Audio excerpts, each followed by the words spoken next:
Nabalitaan mo ba yung photo na to na meron daw ng mga nakapasok na mga smuggled na gulay dito sa Pilipinas?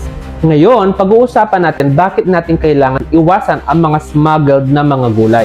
Kung iisipin mo, mura nga sila, pero puno naman ito ng peligro. So ang tanong ko sa'yo, sulit pa ba? Una, ang exposure sa pesticides ay maaring magdulot ng pagkakalason o food poisoning. Pwede rin sumakit yung tiyan mo.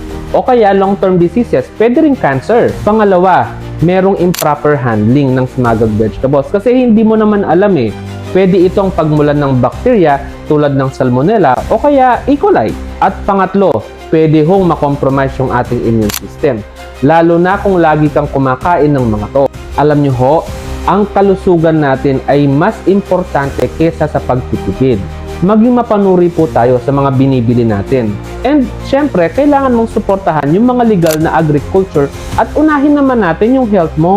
Kapag food na po ang pag-uusapan, mas mahalaga ang quality kesa sa presyo.